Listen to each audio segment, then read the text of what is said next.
We've all had that dream, right? The one with the swirling green lines, shimmering shapes, and a distant voice calling out, asking you who you really are. Have you ever wondered what would happen if you answered?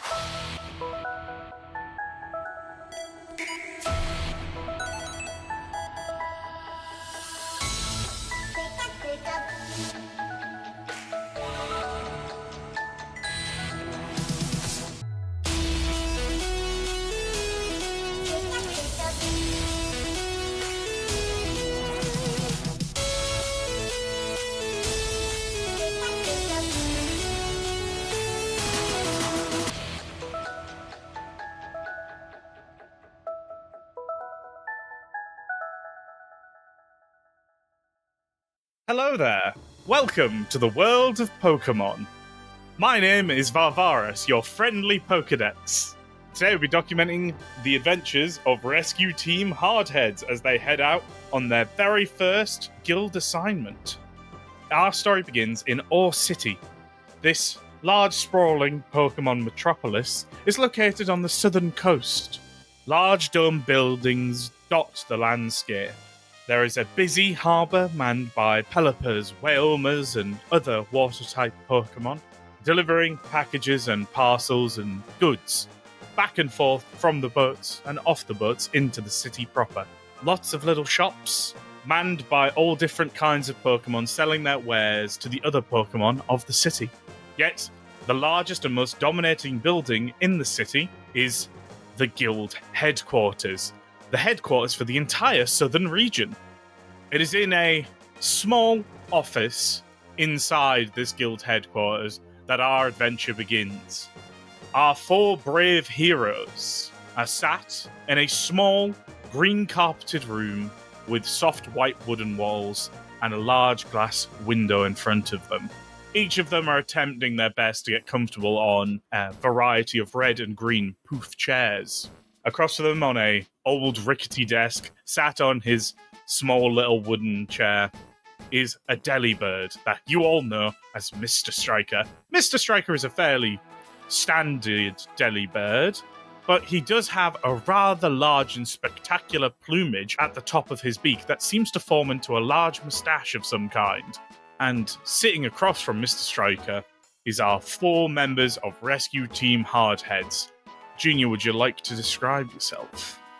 So I am playing as the wonderful Bagon Junior. Junior is a inquisitive, albeit naive and a little bit dense young fella with an aptitude for self-assertion and self-aggrandizing. He has a lovely pinkish red scarf around his neck. He's a good little fella. All right. Oko, would you like to describe yourself? Sure. You would see this kind of rough and tumble looking sea dots with some scuffs, a patched up beanie that's seen better days, more orangey in hue, with his little stub poking at the top to accommodate his wonderful little size. Probably just bashing his head against something, or trying to put together a conversation with one of the other team members. Alright. President FB, would you please describe yourself?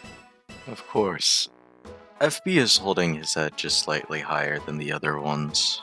Black-orange and a bit of yellow skin. He's holding himself higher with his striped tie that he probably found in a dumpster somewhere. Held up high, a very posh demeanor, ready to hear something important being said.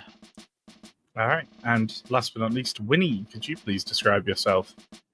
Winnie is a young Dratini with a pair of toy fairy wings on her back.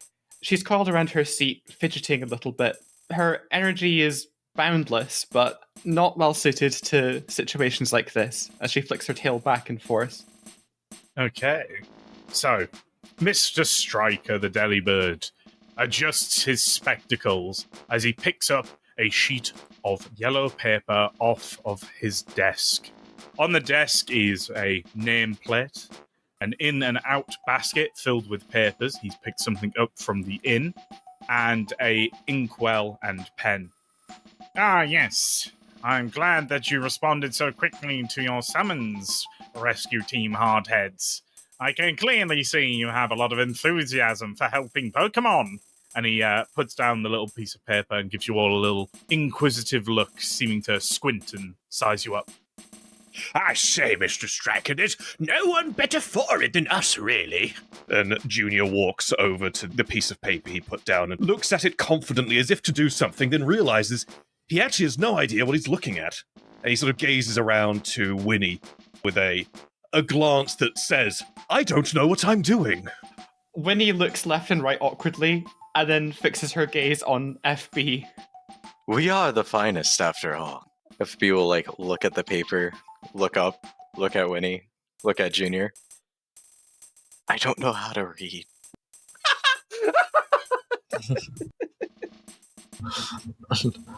Oko will run over, look at the paper. Oko, you are too short to see the top of the desk.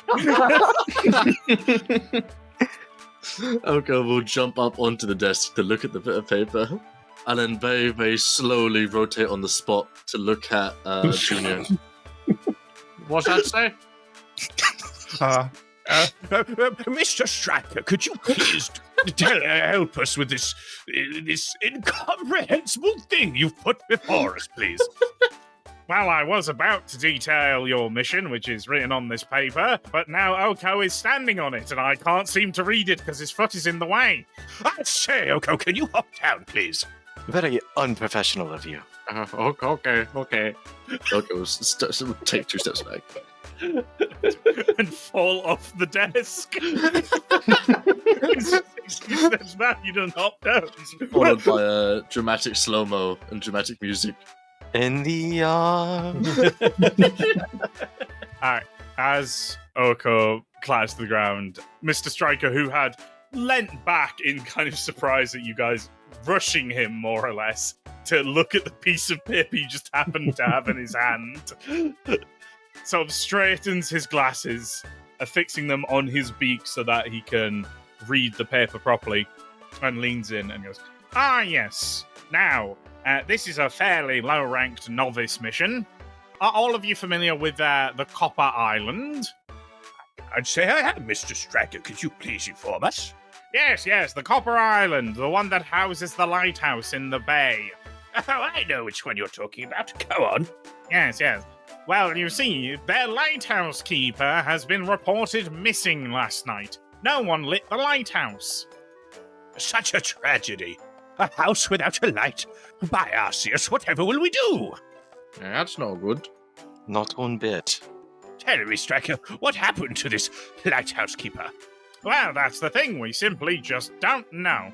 We have arranged the ferryman, Mr. Bongo, to take you across to the Copper Island and find the missing lighthouse keeper.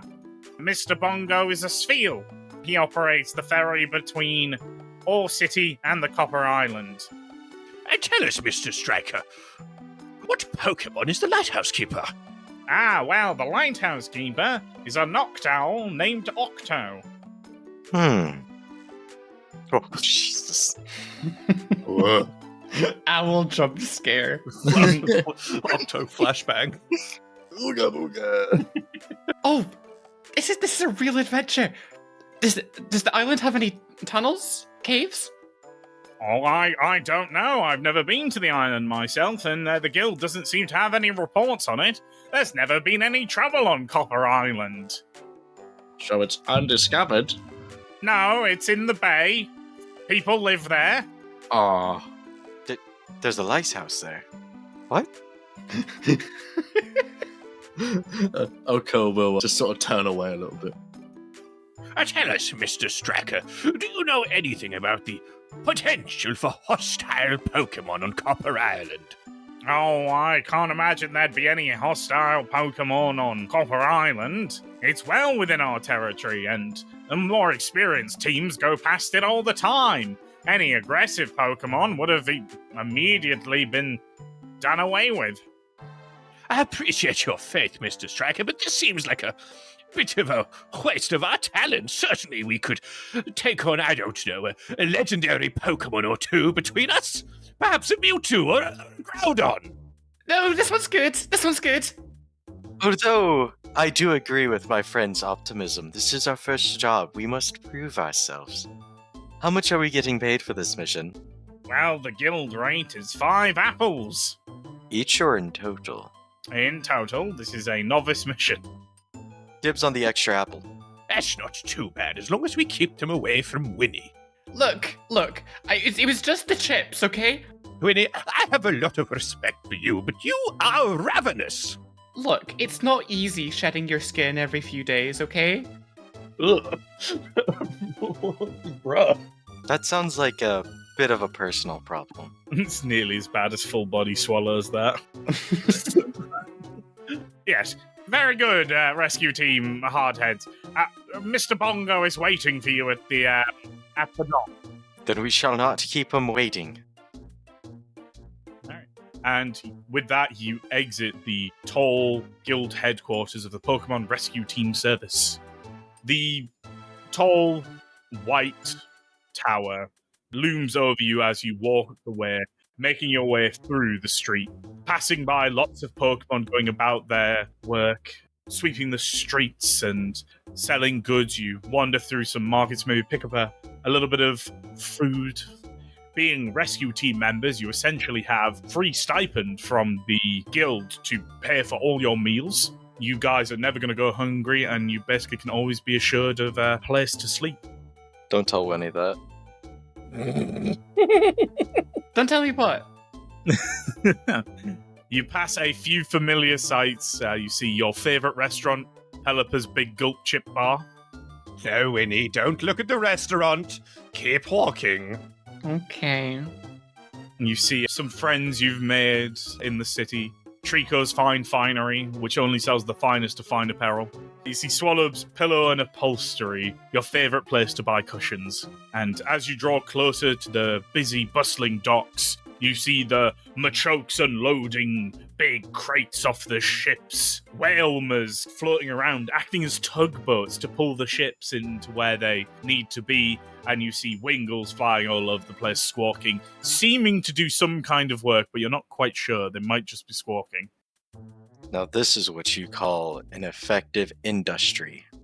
I say, all these water types make me feel like going for a swim. Do you see the muscles on that Machop's arms? Oh. As you approach the docks, you can see amongst all these large ships is one very small little white ship with but a single chimney. And excitedly looking around next to it on his little wooden dock is a Spheal wearing a small hat. What kind of hat? A little captain's hat. I say, team, look at that Spheal. His hat is so refined and gentlemanly. That must be Mr. Bongo. Uh-huh. He definitely looks like a sailor. Yes, he's almost as round as Winnie's belly.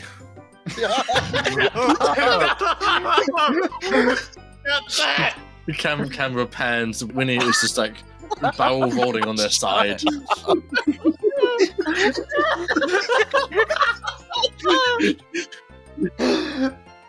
Alright, you guys can see Mr. Bongo down, and Junior's just called Winnie fat. Oko thinks he looks very strong. Something like that. He's very spherical. What are you trying to say?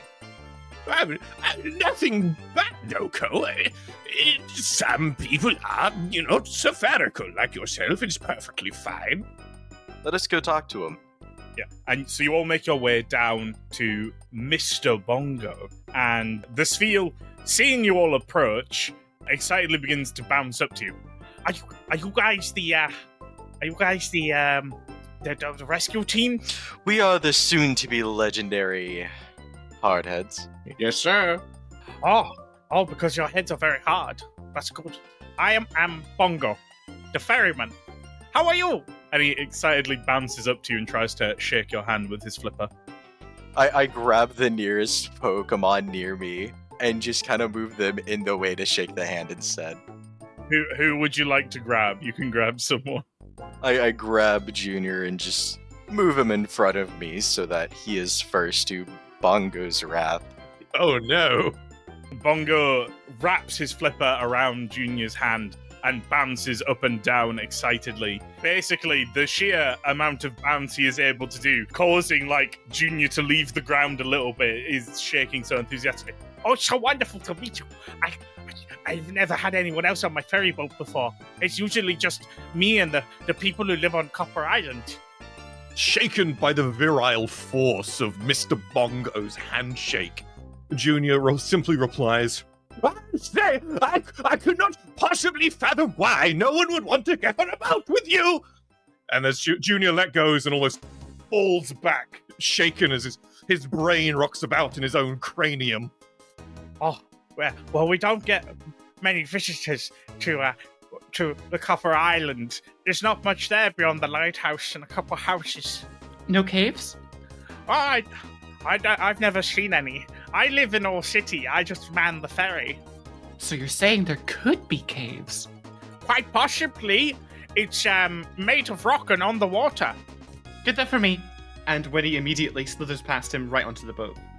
How long have you been operating this business? 2 days. Uh-huh. Oh, my dad usually runs the boat, but he's away on a vacation to some island. I think Alola or something. Oh. Mr. Bongo, I must ask, it's of the utmost importance.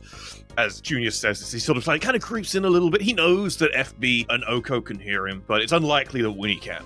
And he says to Mr. Bongo, is the food on your vessel secure?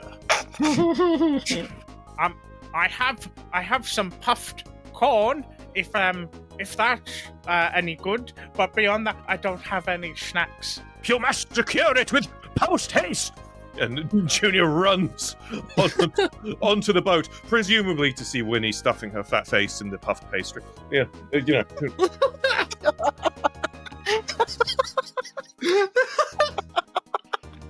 Oh my lord. Var, does this boat have a little... Oh, what's it called? The little dicky-outy bit on the front. A prow? Not just a prow. The thing that old-timey sailboats have. The particular plank that leans outward. Yes, this one probably would, yeah. I'll do a full description of the boat. So the boat is a small little white boat that can maybe fit about 10 Pokemon at best. The deck only really extends to the rear, which ends at one end in the cabin with a little steering wheel, a little pack of puffed corn, and a little seat. A little red seat, presumably the pilot of the boat, to sit in as they steer. The out front is just essentially the nose prow of the boat with a little wooden pole jutting out the end, and the floor is a bunch of pale beechwood with the occasional black stripe painted over it. Junior comes charging in at Winnie and says, "Oh, Winnie, step away from the puffed corn! Our stipend doesn't cover you stealing this man's food." Winnie is coiled up on the prow of this ship. She turns her head back and yells, "Look, I'm not a thief. I wouldn't take his corn," as a crumb falls from the side of her mouth. Junior turns around to look at the corn and then back to Winnie and then back at the corn. "There's a portly dratini-shaped bite mark in this corn. I'm going to stay here so Captain Bongo doesn't notice. You owe me one, Winnie!" Okay. Actually, Winnie, for your share of this guild mission, I won't tell him. You just bribing? You're just blackmailing Winnie? Winnie. But you're already getting 2 of the apples. We never agreed on that. We get 5 apples, FB gets 3 of them? Yeah, no, that was never agreed upon. That was just a jest. We'll split that one between us, but... FB, your entrepreneurial endeavors are getting out of hand. Just sit down and let us sail to Copper Island, please. Bongo, who has been sat watching you guys on the dock right next to his boat, goes, I don't mind sharing my puffed corn. Winnie's eyes go set aflame. You're ruining my economic endeavors. What's in economics? I don't know. I just heard it on the newspaper. You can't read. That's why I said I heard it. Okay, brilliant. Alright. Can we go? Yes, let's get underway. Bongo climbs aboard, climbs up onto the little red seat, pulls a little lever, and the boat begins to chug off, heading up towards a little speck in the distance on the horizon. Oko will run up to the front of the ship onto the little handle things. Oko spells adventure. Me too, Oko. You have a nose. And Winnie smells cool. When he glares at Junior.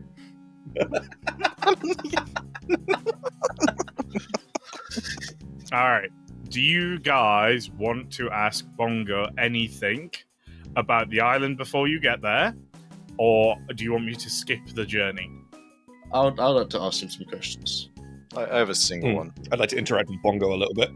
Alright, so let me set the scene. So as the boat pulls away from the dock, the speck on the horizon quickly grows into a very clear and visible lighthouse. And as you begin to draw closer, you can see it, Copper Island, named for its coppery orange-brown rocks.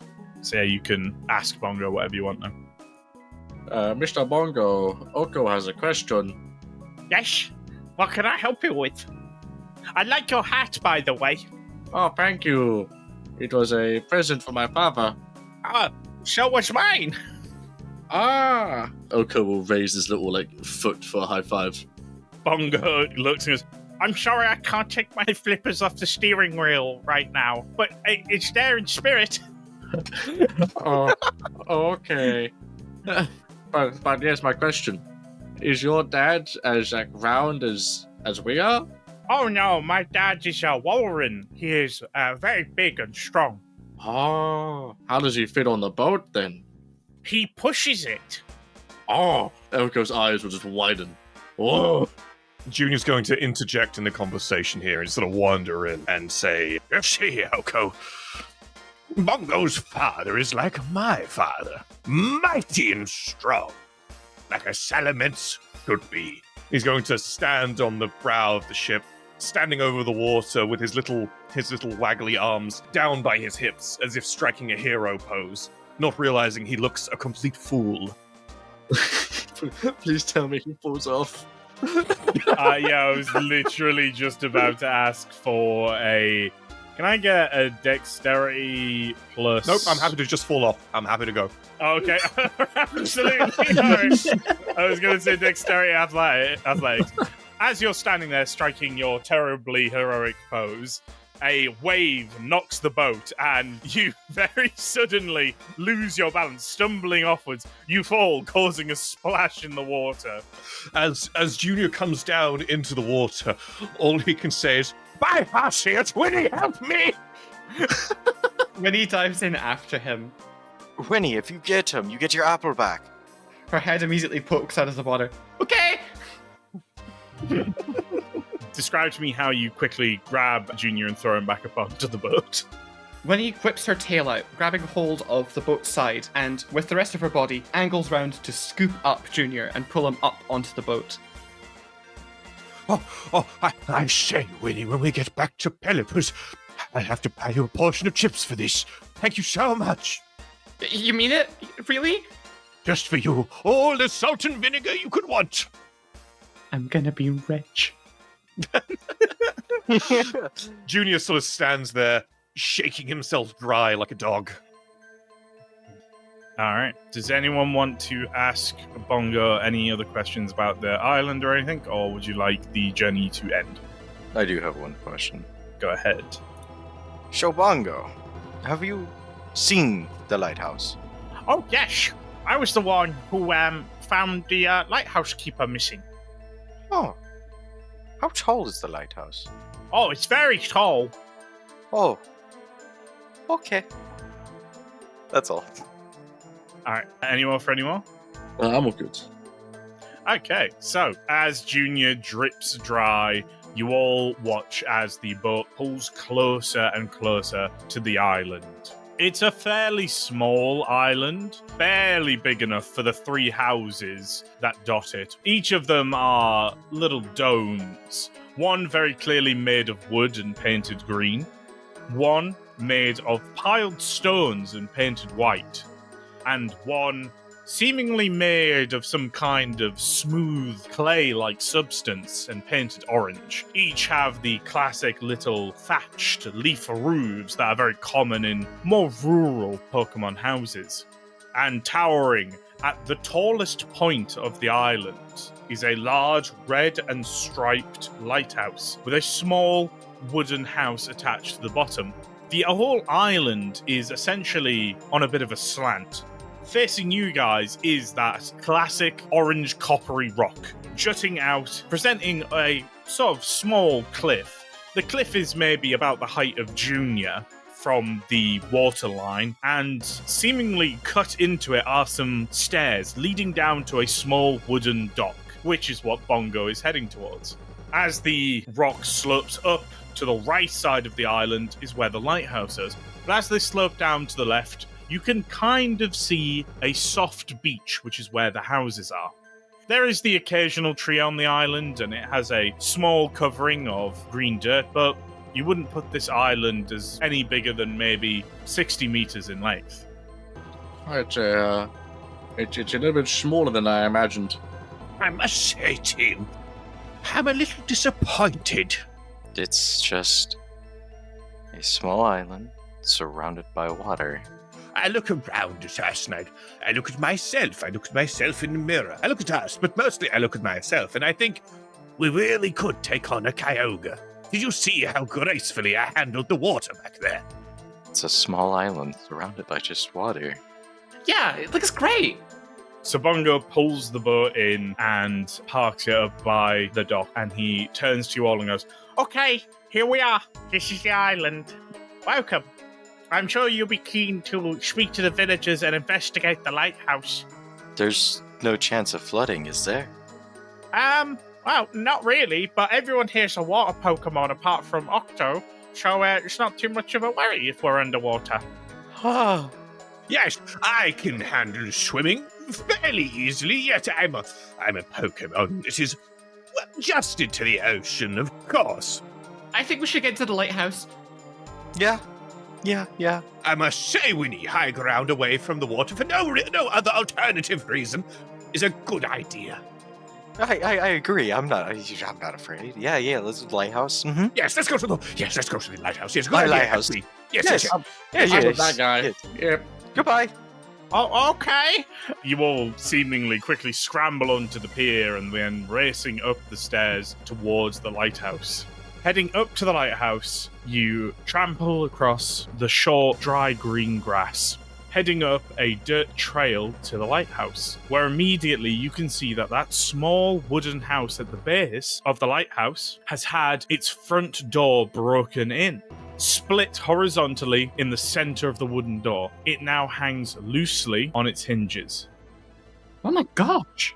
My friends, I don't think a Noctowl could do this. This seems like something far more nefarious. Yeah. What's the door made of? Wood. How about one of you, lackeys of mine go in and investigate? Okay, my friend. This door, it's made of wood, just like you. Tell us what happened. Oko will go up, inspect the door. Oko thinks it's been broken. Your assessment baffles me. Are you sure? Can I make a roll? What do you want to do? I want to look around for any trails that might have been left around here. Absolutely. Alright, so looking around, you do in fact find some tracks. So, Winnie, looking around, you find some tracks. One set of tracks is obviously yours. You fall. Another set of tracks are very clearly that of Bongo. You can see the big bouncy depressions in the dirt track, obliterating anything that might have actually led up to the door. But searching around, you do find some more tracks leading around the lighthouse. Little tiny tracks, like made by points of some kind. What is it, Winnie? What have you found? I found some footsteps. Look here, but they're so small. In the name of Mew, what Pokemon could leave such small a footstep? Hmm. How big are they compared to Oko's feet? Tiny. Tiny. Oko's really very small. How deep are they? Very deep. deep and tiny. Huh? How big are they compared to my front legs or my front feet? About half the size. Oh. My friends, I think this might be a bug-type Pokemon. It could be like pincers or something. Bug type? Are you okay, Oko? I must say, Oko, yes, it could indeed be a bug-type Pokemon. That means it'll be all the easier to figure out who's done this. It's okay. Oko's not scared of bug types, no. But how does a Noctowl get taken or stolen, kidnapped by a bug-type Pokemon? I don't think this makes any sense, my friends. Well, if it was a bug-type Pokemon, and every Pokemon on this island is a water type, that means the first... Wait, there was one that wasn't. Who wasn't a water type? Noctowl. Noctowl. It was Noctowl, okay. FB out here saying Noctowl kidnapped himself. No. So that just means if we run across a bug-type Pokemon... Well, hold on. We don't even know what happened in there. Maybe we should actually look in the house. Good idea, Oh, Winnie. yes. But unfortunately, there could be a bug-type Pokemon, so Oko, stay back. Let us go on in first. No. Oko's not scared. Oko will walk in with you if you go. Yeah, Oko is strong. Yes, damn right. Your bravery respects us all, Oko. Yes. I will be the last to enter. As you all enter the lighthouse, the sight that greets you is one of absolute chaos. A wooden table is overturned in the center, with a pair of chairs scattered. A small kitchen counter to the left side of the house is ransacked, absolutely covered in crumbs and debris and empty packets of puffed corn. The cupboards flung open, completely pilfered. Further on is a small bed that is actually relatively undisturbed and still well made. And then there is the door leading into the lighthouse proper. Shield your eyes, Winnie. The puffed corn has been all stolen. What? Am I getting anything off my EMF reader? Is it freezing temperatures?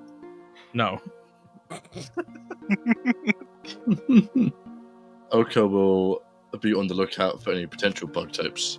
You can't see any bug types or any other Pokemon, really. However, from behind you, you do begin to hear a noise of Bongo attempting to catch up with you. As you left him well behind at the docks. No, wait, he's joining us? He was going to show you the lighthouse. Oh no! Before Bongo arrives, Junior's going to turn to FB and say, FB, please, I mean no ill will towards Bongo. He is quite the handshake, but please go talk to him so that we have an opportunity to investigate the lighthouse without distraction, my friend. Yes, of course. Oko, do you mind speaking to Bongo? We need somebody strong and tough to endure Bongo's strong-handed nature. Oko thinks you should go and talk to Bongo and shake his incredibly powerful hands. Oh, no, that's okay. I don't have any hands. Oh, that's even better. He has nothing to shake. You got that. She looks back at you with big, watery eyes. What if he shakes me? Don't worry. I'll pitch into Junior's food fund. Okay. She darts out the door immediately. All right. Winnie having left, the rest of you just have the lighthouse. What would you like to do? What would you like to investigate? Junior would like to go up to the clean made bed and then fail whatever checks he's about to make. All right. Does anyone else want to do anything? Oko will join Junior. I will sniff around, seeing if I can get any unique scent. Okay. Junior Oko, as you go and inspect the neatly made bed, it's not been slept in, that's for certain. It's essentially just a very large, well-woven nest of straw with a little green blanket and pillow put in it. On the kind of shelf next to it, as there is a little window above the bed, is a little shelf with a picture of Octo and some large crawdaunt and a little bowl filled with coloured stones. Wow. The Lightkeeper's wife is ugly. Oh my god. What type of Pokemon did you say the other one was? A crawdaunt.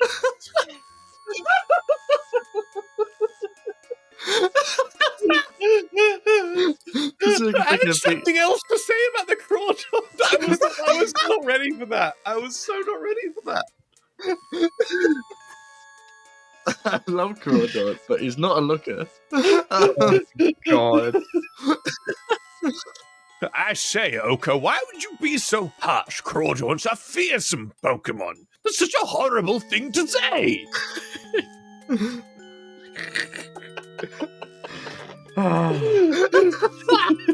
I can respect it. It can, honestly, a Pokemon like that can earn a place in the Hardheads. It would take at least a Shelgon to be stronger than a Crawdaunt, my friend FB. Crawdaunts are fearsome, strong Pokemon. Of course. Although I highly suspect the footprints we saw outside wouldn't match such a powerful beast. Oko, my friend, you have some prejudices you need to address. Oko was just speaking his mind. Maybe you shouldn't do that, my friend. Oko should not be on a podcast. Oko, it has the dunce cap. I wouldn't pair them together, that's all I'm saying.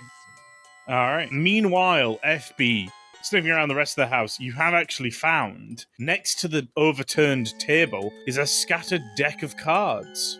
Are they magic? No, they're playing cards. I would love to inspect them. They're very well-worn cards. They seem to have seen a lot of play. Well-loved as a deck. Would you say that there's two different types of, like, I guess, hand usage? Like, does it seem like some cards are, like, pinched, while other cards seem to be, like, held in, like, a hand, that type of thing? They all seem to have been handled by claws. By claws, okay. So a single person. Because I was trying to see if I could, like, pick up if it was, like, a two-player game, or if he just really likes solitaire. What kind of claws for? All you can tell is claws of some kind. It seems like these cards have been worn through. These were prized entertainment. Huh? FB, I'm from a working class family. You can't talk to me like that. Oh, sorry. These cards have been played with a lot. Oh, I see. Have you any idea from your inspection who could have handled them? This looks like a lot of... Looks at Oko. Looks back at Junior. Claws. Junior immediately turned 180s towards the picture containing the Crawdaunt. It could have been his wife. The wife. How do you know they're married? Oko, how do you know they're married? A horrible false assumption. I say, Oko, you're such a presumptuous little fellow. Thank you. That wasn't a compliment, my friend. Do you guys want to do anything more in the house? Climb up or go to the lighthouse, yeah. Like the tower Yeah, proper. she gets fucked up. Let's go up. As painful as this situation is, I'd rather be me than Winnie right now. The distance screams. You guys all head through the door and begin ascending up the lighthouse. It is a cold stone building with large stone steps that takes you a little bit of time to work your way up to, until eventually you find a large, glowing thunderstone in the center of a circular glass room. It is contained within its own little glass cylinder that seems to magnify it out a little bit. But currently, the shutters are drawn over it, obscuring its light from being shone. Is there any sign of a struggle here? None whatsoever. My friends, I think that even if we can't find Octo, the least we can do is reveal these shutters so the lighthouse can be, working again. There's a thunderstone behind these blinds. It's such a special and bright thing. Of course. What an innovative idea. Well, get to it. And Junior's going to use his maw and just kind of grab the blinds and run around in a quick circle around the lighthouse deck to clear the blinds from the thunderstone to light the lighthouse once again. As soon as the light from the sun strikes the thunderstone, it begins to glow and crackle with energy. Lightning very quickly begins to arc around the room, leaving black lines across the stone. Wow. My friends, this doesn't look right. Should we close it? Should we stop it? What should we do? Close it, close it. Junior's going to grab his maw once again on the cloaks and just rort it shut. FB is also going to help. Okay. All three of you jump around, dodging the lightning flying off of the supercharged thunderstone. Flailing about, both FB and Junior managed to close the blinds in time, and as quickly as the thunder began emitting off the thunderstorm, it dims. The glass cooling down, the lightning from the thunderstorm having cut through its container partially. We didn't do that, right, guys? My friends, it seems like this is something that a professional must handle. We must rescue Octo, or this lighthouse may simply never be usable again. Of course. Yes. It's such a shame that the damage was already here when we arrived. Let us go back out front. Alright. Meanwhile, out the front of the lighthouse, Winnie, you see Bongo approaching, and he chimes up. Oh, hi! You guys ran off so fast. I was gonna show you around, but I guess you don't need my help, do you? Yeah, no, sorry, Bongo. No, the guys don't really know how to swim. Oh? Yeah, they're a little bit scared. Oh, well, I'll be down by the dock if you need me. Well, hold on. I was wondering, who does live in the island here? Oh, well, there's Finn, Brian, the Corfish brothers, and their big bro Kenny. Oh, Corfish. Yep. There's 4 of the Corfish, and then Kenny's their big bro and looks after them. Okay. Do they come up here often? Kenny certainly does. Octo and him are really good friends. Aw. Yeah. And then, I think the Corfish brothers are a little bit discouraged. Octo's a pretty relaxed guy. I don't think he likes them running around and causing all the ruckus. Was it Kenny that told you that Octo was missing? No, I discovered that the door had been busted in. I shouted Octo's name, and then he didn't show up. I drove over when the lighthouse didn't turn on at night. Huh. Okay, well, who else lives here? Oh, that'd be Finn and Brian. Right. She's gonna look down at the houses. Is there any movement going on down there? There is indeed. So looking down towards the houses, there is a little octillery working in a garden outside of the greenhouse. And that's all you can see. What kind of Pokemon's Finn? Finn's a weasel. Okay. It's kind of odd. I only see an octillery. Oh, that'd be Brian. He always works in his garden. So where are all the others? I mean, the Corfish brothers live in the White House. I see. But what are they up to? I mean, I don't see them around. They don't spend all day indoors, right? Oh, they might be out at sea already. Most of the Pokemon around here work collecting seaweed and stuff off of the floor of the sea. Well, when he's talking to Bongo, she kind of looks over her shoulder, back at the tracks that go around the side of the lighthouse. Where do they lead? The lighthouse, like round to its front. Oh, we're at the back, okay. Yeah, you're at the house. When he looks back over her shoulder up at the tower, you see a bright flash of light, accompanied by lightning shooting out of the top of the tower, and a mild explosion before it suddenly goes dark again. Oh no! I can't believe it! And she immediately darts off, back into the house. As you're heading up the stairs, Winnie, you encounter the slightly frazzled-looking trio coming down the lighthouse steps. Are you guys okay? Was there a Pokemon up there? What do you mean? The explosion, the lightning. What? There was no such thing. I say, are you trying to insinuate that we were responsible for some damage to the lighthouse? I say, FB, could you deign to be able to pay for such damages? Not to my current economic status of fortune. No, it seems insane to accuse us of hurting the lighthouse. The lighthouse is exactly how we found it. Exactly. Yeah, exactly. Are you fine? I don't know what no, you're talking no, about. What are you talking about? Listen, there's 3 of us and 1 of you. We're obviously right. I say, Winnie, your hunger pangs have gone too far. It has been about half an hour since Winnie has eaten, hasn't it? Enough about the lighthouse, Winnie. What have you learned? Oh, yeah, the other villagers.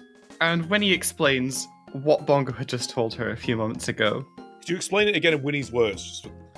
Oh, okay. Var, do you want me to retrace this all in character? Yeah, may as well. Oh my god! Okay. Alright, so, there's, Finn the Weasel, there's Connie, the Crawdaunt, and his little brothers, the Corfish brothers. Yes. Yeah? Oh, She cocks her head really confused. my bad.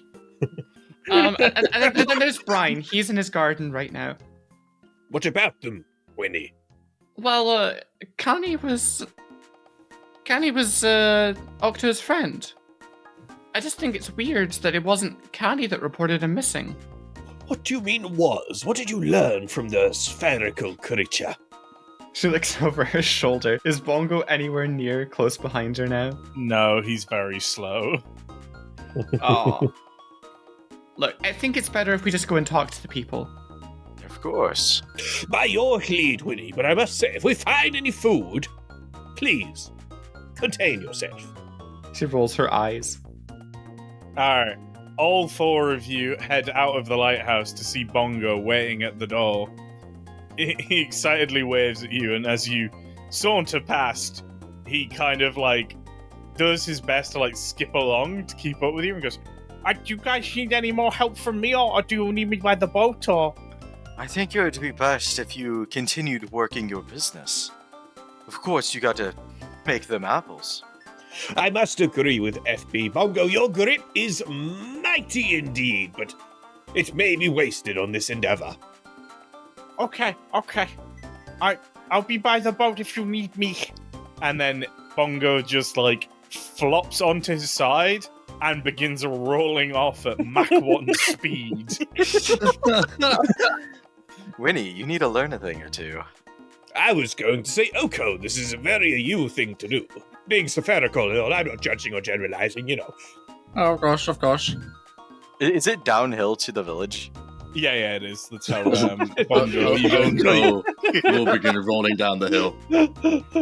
Oh, Oko's also going to start rolling down the hill. Oko takes out a house and a family of 4 on the way down. Actually, as Oko begins rolling down the hill, picking up speed, he shoots down, only stopping when he hits the fence of the greenhouse, causing an exclamation from the octillery Brine. Yarr! What you doing at my fence there, boy?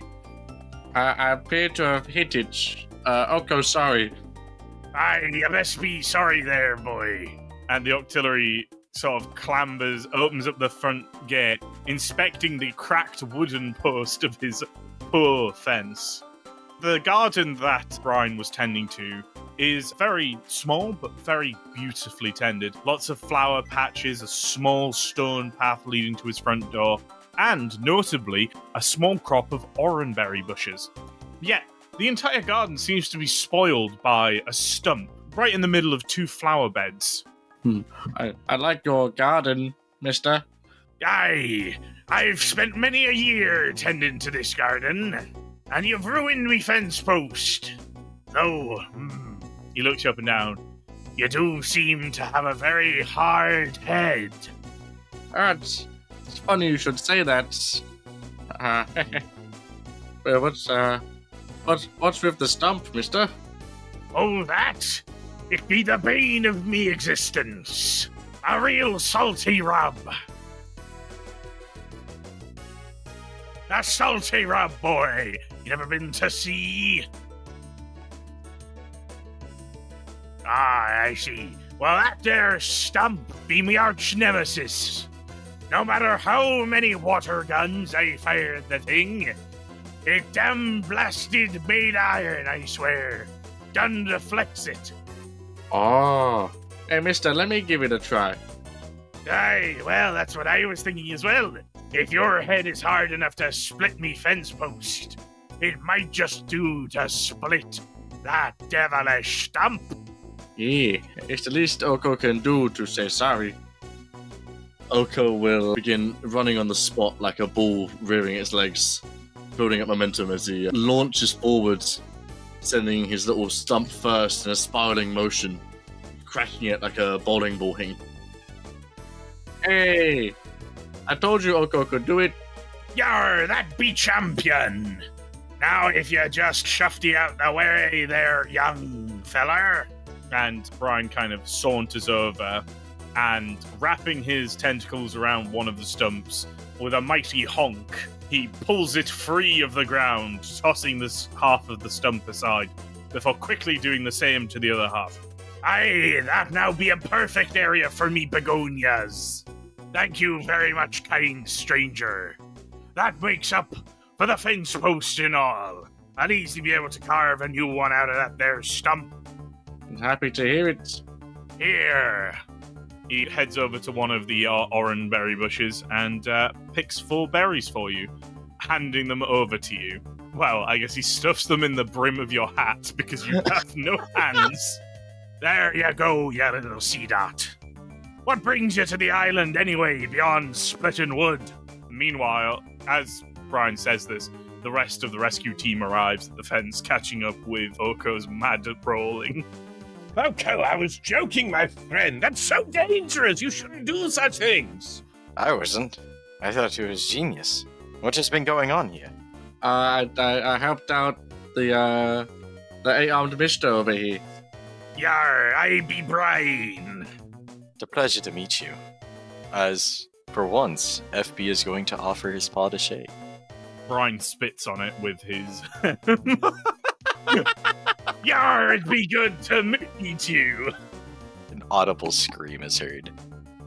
I must say, the casual nature of water types really is something, Mr. Bryan. Don't know what you mean, mister. I'm sure you don't. Winnie immediately puts the end of her tail over Junior's mouth. What he means is, you're really friendly. It's dirty. Are these friends of yours? He says, looking to Oko. Oh, they're Oko's best buds. We're Team Hardhead. Get it? Oh, a rescue team. And aptly named, Yard. Yeah. We're looking to fix the whole lighthouse issue. Do you know anything? Oh, aye, yes, the lighthouse keeper. He went missing yesterday. Well, yesterday night, anyway. Anything else? We already know that bit. Well, young Bongo told me about it. I haven't been up to that lighthouse in a little while. Them boisterous Corfish brothers hang around out there because their big bra tends to play cards with Octo. I didn't see anything, but, well, I've been around these parts for a while, and I gotta tell ya, looks like the work of the Napper to me. The what? The Napper, pig boy. Hey. Is that a slur? No. The Napper, young fire sparer. At least he used the easy A. Yeah. Rocket, you just called our friend a racial slur. I'm old, it's allowed. It's out of my generation. I'm not gonna change. Alright, no. You never been hearing of the Napper? He's a beast that stalks these waters. Creeps up onto shore at night, extending his long tendrils. Like seaweed they is. Coming up, sneaking up from shore. Through your open window, under doors. Wrapping around ye in the dead of night. Before yanking you into the sea for his supper. Why do you guys still live here? We ain't gonna let the Napper scare us off our homes. Besides, the Napper only gets you if you're lazy. Oh no. Winnie! Huh? She says, head perking up as the little bubble on the end of her nose bursts. Oh. Thank Arceus you're safe. Got scared for a second. I say as I've been staring at Winnie the entire time. I'll have ye know not to take the story of the Napper lightly. My mother's cousin's dentist's brother's nephew done got kidnapped by the Napper, never to be seen again. Turned into chips, I tell ya. Did you eat them? No, the Napper did. Oh. Not listen to the story, young one? I just don't know how else you knew they were turned into chips is all. Well, that's narrative license. Every good sea story's gotta have a bit of narrative forgiveness. Narrative license. That's a good one. Aye, willing suspension of disbelief. Like, could ye imagine if we were all some kind of ape-like meat creatures playing a game? That would be completely unbelievable. Yeah, that... Huh.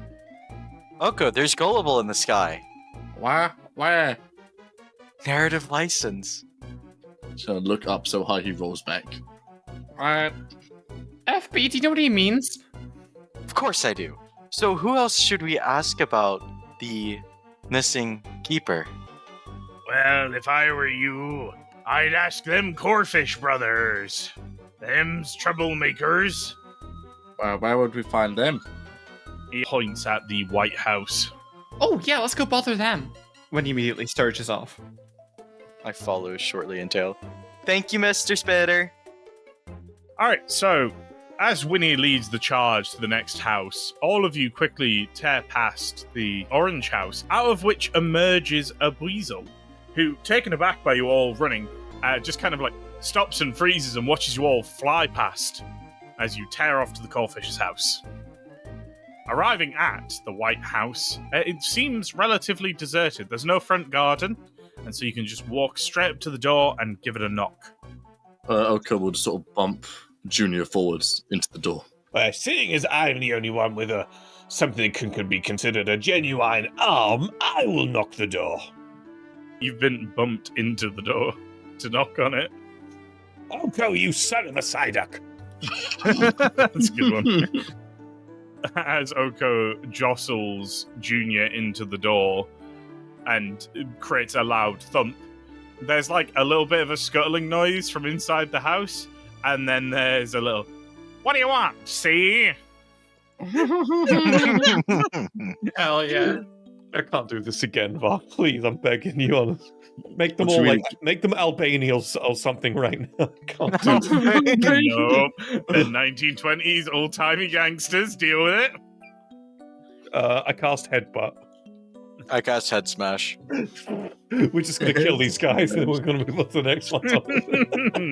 No, you gotta deal with them. Okay. You gotta deal with them. All right, well, give me the line again. Give me the line. Yeah, what do you want, she? Ah, shit. Do you know anything about what happened to Octo, the Noctowl from the lighthouse, sir? The show cops don't know nothing, copper. We ain't gonna say squat to you. FB, maybe they'll talk to you. These seem to be enterprising men, FB. Maybe this is your criterion. Of course.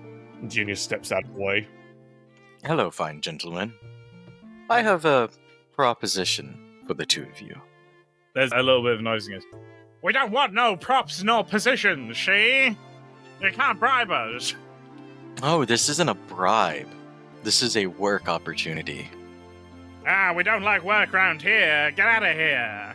Well, not maybe work, but you know how some people enjoy their jobs. I feel like you would enjoy this idea I have for the two of you. There's 4 of us, see? And our big brother Kenny in here. So you better get out of here. You better scram. Can I talk to Kenny? No, he's busy. Too busy to talk about his missing friend? Yeah, he's real upset, see? He's, washing his face. To get all the upsetness off. Yeah. Well, as you fine, intelligent gentlemen may know, we are rescuers.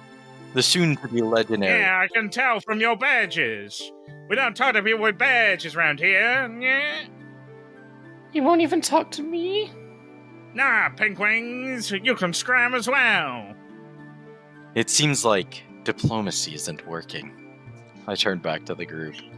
Should we potentially try to do this the hard way? All goes down. Maybe they'd open the door for Brian? Junior's going to stand at the door, and he's just going to say, "Say, by the will of my father, Salamence, you're going to cooperate, or I think I'm going to have to headbutt you, little crab." Yeah, you can't scare me. I cast headbutt. Alright, go ahead.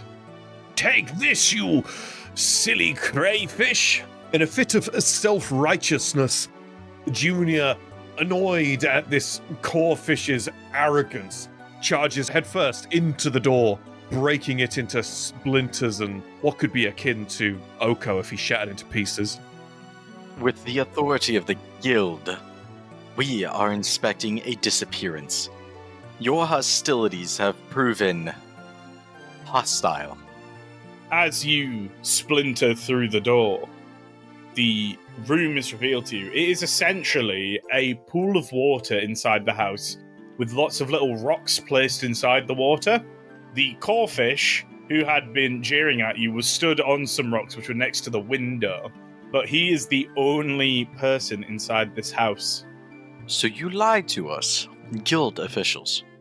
Yeah, you'll never take me alive! And he dives out of the window. Alright, split up team, look for clues. I think we found our guy. Yeah, maybe we should, talk to him? Why? Oh, come on! Winnie jumps back, tries to go around the house to find him. Before I leave, is there any signs of apples or food? There is a bunch of seaweed in a basket, and there is like some cupboards with like some berries in them and stuff. There's like a load of food. Okay, I leave. Alright. So all of you are leaving, yes? Yeah. As all 4 of you leave the house, you see the corfish, who has a little bit of a head start on you, running up towards the lighthouse. I want to use agility to catch up. Are you all chasing him? Yeah? Alright, cool. So, Winnie, you actually managed to catch up to this corfish very, very quickly. He's only about halfway to the lighthouse when you catch up to him. What do you want to do? She doesn't want to be aggressive, so she's first gonna say, "Hold on, really, please, I really don't want to hurt you. Please, can we talk?" Yeah, no fair. You're meant to count to 10 before chasing. She's gonna use Thunder Wave. Regrettably. Winnie, running alongside this corfish, sighs and clenches her eyes shut as she lets out a sparkling yellow static that charges through the corfish. The corfish immediately freezes, stopping on the spot as he goes, "No!" Come on, like I didn't want to. Like, you were running. You let me go. Oh, I don't like this. How about you tell us what's going on? Big Bro said no one was to disturb him during his game. Yeah? With the cards? Yeah, Was that... When was that? I've been playing since yesterday. Oh. You gotta be kidding me. All this fuss just so they could play a game? How far out are we? You guys have all caught up now. I think he's talking about the game that was interrupted yesterday. There's a bunch of worn cards on the ground of the lighthouse. I think their game got interrupted. Is that true?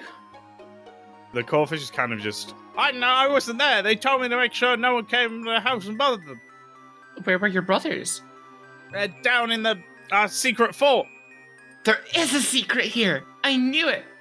Alright, we don't plan on interrupting for long, but we have been sent by officials to make sure that they're okay. Once we can confirm they are, we'll leave. Meh. Fine. He's still paralyzed, so he can't really move, but he's like in a jittering motion, kind of like folds his claws, like kind of trying to be huffy. What do you want to ask him? Where's the secret fort? It's under the lighthouse. Like through the floorboards? No, it's round the front. This should be a lot easier if you showed us, Crawfish. But I'm currently all twitchy and can't move. It won't be that way forever, little Crawfish. Once you come undone, you can show us, and if you don't show us, well, we'll simply have to put you in this position again. As you say that, he unsticks, the paralyzation effect wearing off. What's it gonna be, Crawfish? Fine. I'll show you. No fun. He then begins to, like, saunter off towards the lighthouse. We give follow. Slowly, he leads you up, following the tracks that you spotted earlier, round to the front of the lighthouse. He moves a bush out of the way, revealing a passageway down into a cave. Winnie, since you like caves so much. I say, Winnie, why are you not more excited? Isn't this what you wanted? I don't know, I was kind of mean. I don't like being mean. It should be fine. Okay. Immediately darts down the steps. I will follow soon behind, just occasionally puffing a bit of fire to give light. Okay, we'll do the same, minus the fire. And then I presume Junior's the last one to jump down the hole. Yeah. Alright. The Crawfish follows down behind you. And then he goes, Guys, a rescue team's here. They said that they've got to talk to Big Bro. His voice echoes out, bouncing around this large, half-water-filled cave. It's rather beautiful inside, with little glowing, crystal sparkling elements on the walls. It seems like almost a silvery patina over the walls of the cave, sparkling with salt crystals. And as the Crawfish's voice echoes through the cave, there is a reply voice. Bah, you idiot! What you done bringing the coppers down here, yeah? Don't you remember the oath of the Shell Corps? We don't work with no coppers! A Crawfish then emerging from behind a large rock within the cave. Yeah, Big Bro said no one can disturb his game. And we, the Shell Corps, mean to see it through. Yeah. Junior's just going to shout into the cave, just kind of very non-specifically. Crawfish, you must give Octo back. The lighthouse needs its keeper, you fools. Yeah, if Octo wanted to leave, he would leave. You just want to spoil Big Bro's game. We ain't gonna fall for your lies. Eat bubble, copper. And the Crawfish is going to fire a stream of bubbles at you. Exquisite. What a silly man. That is one bubble. Has hit you. Would you like to dodge? I would like to dodge. That is unfortunately a failure. My lackey! Crawfish, you scoundrel! You take 1 point of damage. Crawfish, you ignorant scoundrel! Come over here! I'm afraid it's going to be initiative rolls Alright, I take it my agility has worn off by now. Yes, yeah, it has. Okay. Looks like Junior's going first, ladies and gentlemen. I'm going to cast Headbutt on this silly individual who just cast a bubble on me or whatever it was. Carfish, you evasive scoundrel! Where did you learn these techniques to dodge my attacks? In the Bagon Junior's apprehensive and immense arrogance, he takes the bubble shot from Corfish and looks at him like he's just been wronged horrendously and charges up this horrendous headshot and flies at him like a bullet out of a gun. And in his stupidity, his impulsiveness, he simply hits the wall behind the Pokemon, hitting nothing. Oko. Aaron. Yes. I'm gonna headbutt. I missed. And what seems like, I imagine, a almost staged tactical failure, Oko, following the headbutt by Junior, will slip on a puddle and go careening past him over his head. What a grand effort, Oko, but this Corfish is no mere mortal. He's some kind of cephalopod.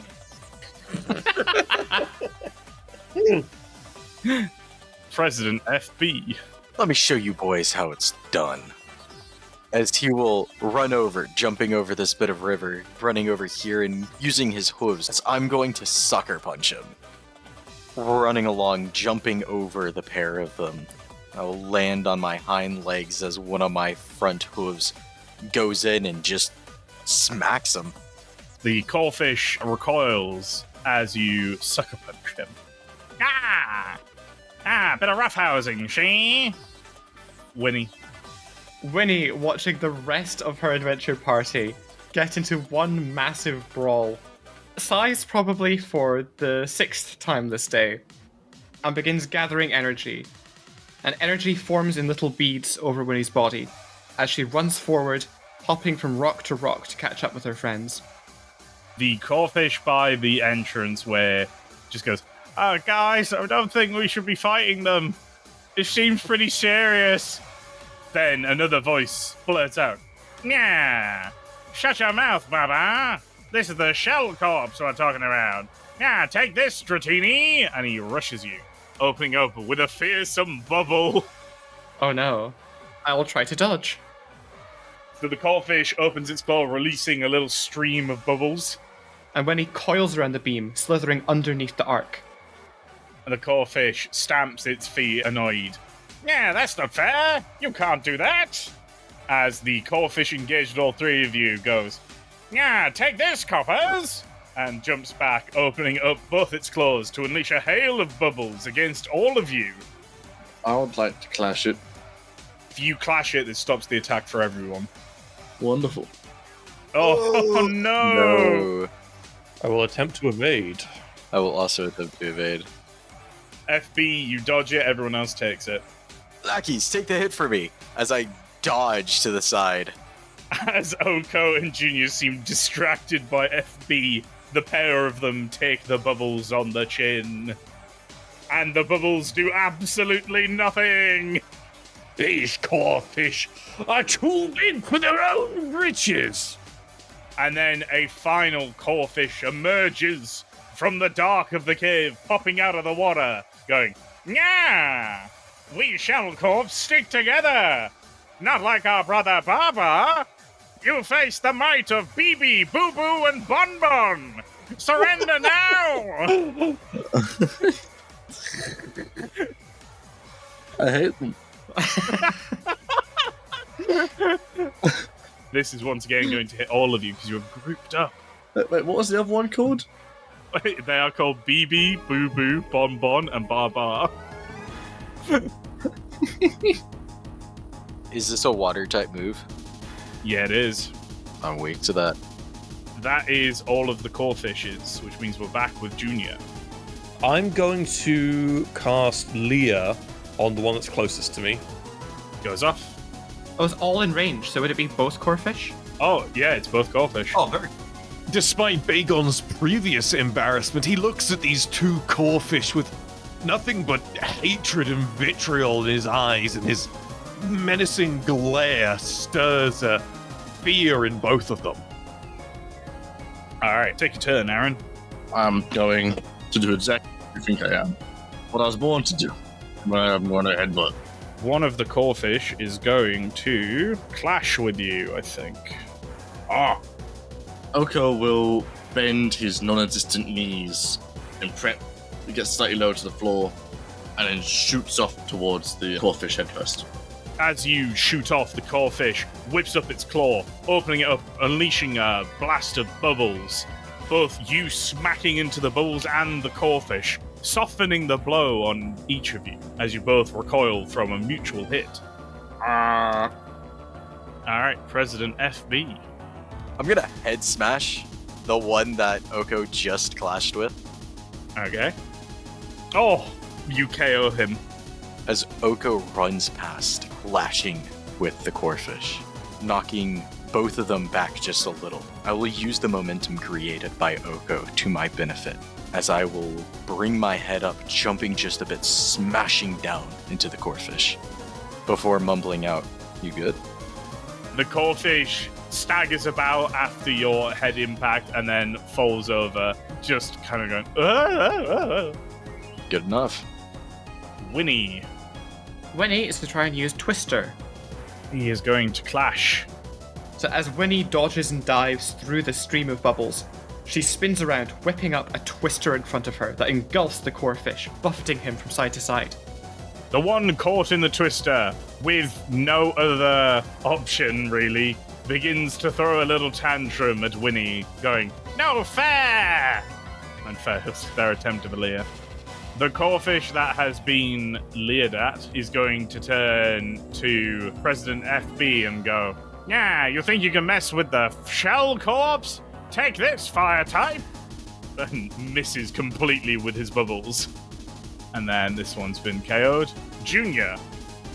Junior's going to look at the closest Corefish again, the one he missed earlier, with just this raging ferocity. He's going to cast Headbutt again. He literally cannot dodge this damage. You have a very good chance of KOing him here. Junior the Bagon comes in like this wrathful missile from hell itself, and he makes contact with the goddamn Corefish like a tickling feather, doing almost nothing. What a shame. What a shame. Oko. The Corefish can do literally nothing. Then let's hope I don't miss. Because that would be really embarrassing, wouldn't it? Headbutt. 1 damage, which puts him to 1 health. President FB. Please.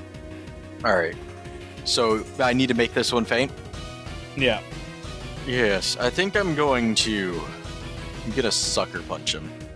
Alright, all 3 of you are JoJo stomping this Corefish, basically. No, so as, Junior, kicks him back, I'm just gonna leave my hoof out, as I'm going to just clothesline him to the ground. So it was literally, so what happened is Junior headbutted him, Oko headbutted him, and now you've sucker punched him, all dealing 1 damage.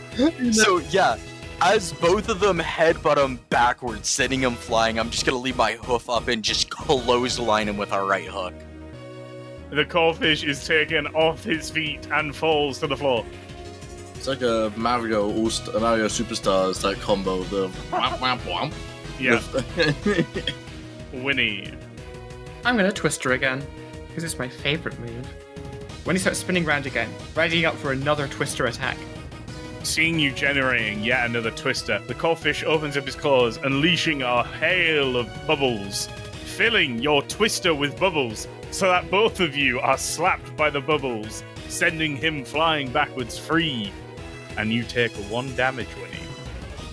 And then we have the Corefish, who goes, "Yeah, I may be the last of the shell corpse standing, but you won't see me running away." And he glares at you, Winnie, in a very unintimidating manner. Maybe you should. Junior. How much HP does this guy have left? He's looking pretty beat up. Right. With a look of wrathful indignation, Junior, the Bagon, looks at this final corfish and says, "You're going to die here." Do you not want to say you're going to murder this child? The corfish are children. I don't know if you guessed, but like... Foolish corfish! And he casts Headbutt once again. You KO him, Tom. Foolish cephalopod. Bagon comes at this creature like the bullet from a gun he was meant to be, and disables this poor, whimsical child in this underground cavern which he may end up laying forever. No! Stop that! Try again. And Junior the Bagon comes at this corfish like the bullet from a gun he was meant to be, and flies at him like a missile, and knocks out this final foolish corfish. The corfish tumbles to the ground unconscious, leaving you guys free in the cavern. You now notice at the other end of the cavern, these three corfish were guarding a little tunnel, which you can see light flickering in. Nice headbutting there, buddy. Does anybody know any back medicine? Huh? Yeah, my back hurts from carrying. Let's go find out what's in that tunnel. The arrogance of fire types remains unmatched. Oh yeah, we're in a cave! And when he immediately shoots off. Is anyone else injured or no? I'm very injured. Hey, there you go, buddy. And it's gonna, Noran Bear's gonna fall out of his head with a little tilt. Amazing. I'll use one as well, so back down to 2. As Oko the Sea Dot passes Junior the Oranberry, he doesn't even have a chance to grab it in his mitts. He just opens his maw and swallows it whole, healing his injured body. Are we good to move? You are indeed good to move. Heading down the tunnel, you find a cave filled with glowing mushrooms and running water. Off into a little side tunnel, emerging out into a larger cave with a running stream through it and some glowing fungus. You see that through a gap in the cave is a smaller cave, within which you can hear 2 people talking. Now, Canny, it's 2 and 2. You see these? They've got 2 dots on them and 2 hearts. So when you put them down, you put your claw on and you go snap. Right? Do you understand? I don't get it. I don't get it, Oppo. I still think you're cheating at this game. It's too complicated. It's 2 and 2 and... Hello? There is a cessation of noise, and as you guys have turned the corner, you can see the Crawdaunt Canny and the Knocked Owl Octo playing with a deck of cards on a table, and the Knocked Owl appears to be desperately trying to explain the rules of Snap to the Crawdaunt. Octo! Yes? Are you okay? Yeah, quite alright. Who are you? Yeah, we're rescuers, the soon-to-be legendary headbutts. Hardheads. Yeah, we're rescuers, the soon-to-be legendary hardheads. You've been missing for like a day. A day? Yeah, you missed your shift last night. Everybody's been worried. Oh dear! I gotta get out of here, Kenny. I need to man the lighthouse. I must have lost track of time. It's been like 24 hours. How are you awake?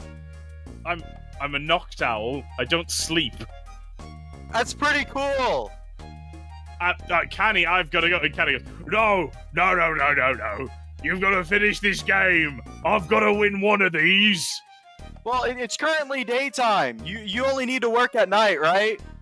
Octo kind of turns back and goes, yeah, I guess we can finish. Yeah, just wrap this one up and get back to it, I guess. This is the first game. Of how many? No, this is we've only just started. Octo, looks down for a second and puts his hands into his wings as he realizes he has been explaining the rules of Snap for over a day. Yeah, okay, How about you just pause where you are now and come back to it like tomorrow? Listen, I said to my brothers that no one should be interrupting us in our game. I'm gonna finally beat Octo in one of these card games. Yeah, not today though. And who are you to say I shouldn't? Yeah, we are guild members, rescue team, and like people are really worried about Octo. This is borderline a kidnapping charge. Yeah, the whole city relies on his lighthouse. Yeah. It's kind of messed up that you're being this selfish, man. You're gonna go to Pokemon prison! And you don't want to be there. Oko's dad will tell you that one.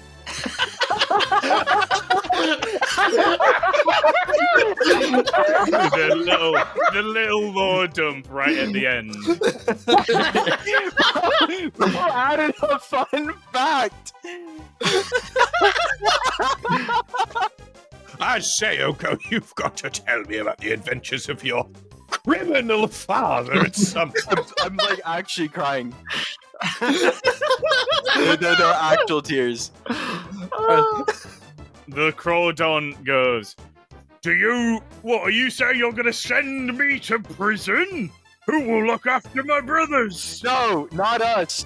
The authorities will. You are the authorities, you're a rescue team. Your brothers will be left alone. Exactly. Who would look after them if not me? No one.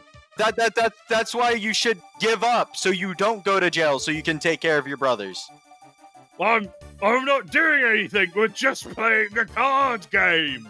Then just let Octo go. You've kidnapped Octo. But you said it's daytime, he doesn't need to work till night. I haven't kidnapped him. We came down here because my little brothers kept us in Octo's house.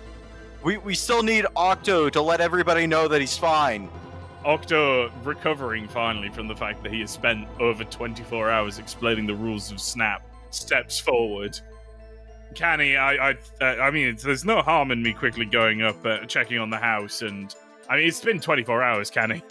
Please, Canny, we can play Snap again later. I am going to let you guys choose as the players. Do you want to boss fight Crawdon, or do you want to just call the adventure? Call the adventure. Boss fight Crawdon, of course. Come on. What would I call it? That's 3 on boss fight, then, Axie. Yeah. Okay. Alright. Canny goes, No, Octo, these people are threatening to take me away from my family. I can't stand for that. Have at me. Octo, puts his hand in his wing and goes, he used to be a professional wrestler. Just tire him out for me, please. You got it. The Crawdon then begins flexing dramatically at you. You think you can mess with me? The 5-time champion, Carab King Canny? Oko flexes back, man. While he's yapping, can I sucker punch him? Alright, everyone else roll initiative.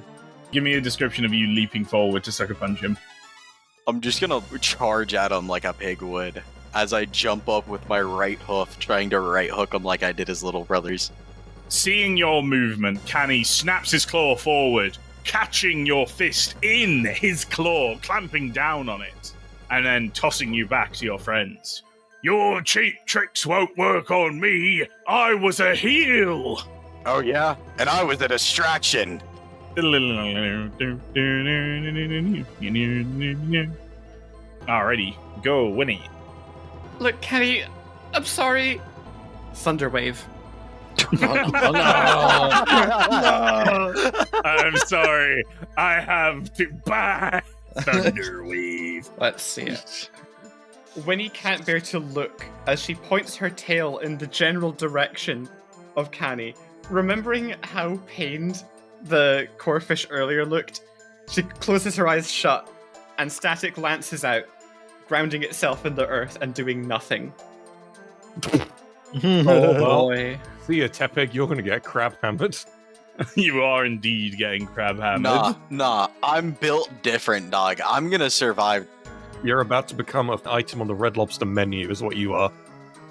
Canny then, whipping out his crab hammer, brings it down upon you, President FB. I push myself back, bouncing off of him to evade the attack, just narrowly dodging as I can feel the wind against my face. But as Canny does this, he turns with his other claw and unleashes a mighty jet of bubbles towards Winnie. I will try to dodge. The jet stream of bubbles lashes into Winnie's face, leaving her wings sopping wet. Oko. I'm gonna do a growth first. So that goes off, yeah? Perfect. I'm gonna headbutt. After going from flaccid to solid, Oko. For God's sake. No, okay. After pumping himself up a bit, Oko shall run forward and unleash the mightiest headbutt he can muster to crash into Crawdot and bounce off. Alright. Next up, we have Junior. Alright, I'm going to do Leah and Headbutt. In a moment of self-aggrandizing, Junior closes his eyes real tight and psychs himself up and lets out this great roar befitting of a Pokemon much larger than him, before charging at the Crawdont, quite literally headfirst, throwing himself into the Pokemon. The blow connects and the Crawdon and Canny stumbles back, taken aback by the power of your blow, and flinches. President FB. Canny is looking a bit beat up. I'm gonna go ahead and start this turn off by doing a hit smash. As FB slams his head down, probably just barely missing, he's going to immediately lift his right paw back up, trying to do another sucker punch. As I go and swing up, just missing. Alright, Winnie. Alright, that's it. Thunder Wave. Then I will agility. When he surges forward, static falling off of her as a paralysis overcomes the Crawdont. Energy beads around her, and a twister begins to form, but it doesn't hit. So Canny, feeling a bit overwhelmed, he is going to lash out with a bubble beam at... I'm just going to roll a d4 for this. Oh, President FB! He's using bubble beam. Feeling overwhelmed and outmatched, Canny opens up his claw and fires at point blank a jet of bubbles into President FB, soaking the poor Tepig. Oko, finish this. Oko will just attempt a headbutt, just jumping at him, plain and simple, just to be swatted away. Canny then raises his claw, swatting you down, meeting your headbutt with his claw. Both of you coming off the worse for the contact. Junior. Don't wave! Junior looks at the Crawdon eye to eye and instills the fear of the ancestors into him. A line of thousands of Salamence going back centuries into this cephalopod's heart, only for Junior the Bagon to fly at the Crawdon, knocking it with such ferocity that the Crawdon has no choice but to go unconscious. And it's a KO! Canny falls over, burbling as he does so, before immediately standing back up. Pretty standard Pokerole Mystery Dungeon fanfare. You kill a guy and he just stands up and goes, "Wow, you defeated me! Oh my god, I love you guys!" Can you let me do the "wow, you defeated me" bit, please? I'm sorry. I'm sorry. Oh, wow. You guys are pretty strong. Ah, fair enough. That was a good game. Alright. Octo, see you tomorrow for more cards? Octo's like, yeah, sure thing, Canny. Flaps over, gives Canny like a little hug. And Canny then like goes, I better go see what those rapscallions have been up to. Go. Oh, before you go, Yeah? I'm sorry for thinking you two were married. Well, we are boyfriends, but I don't see how that's something to apologise for.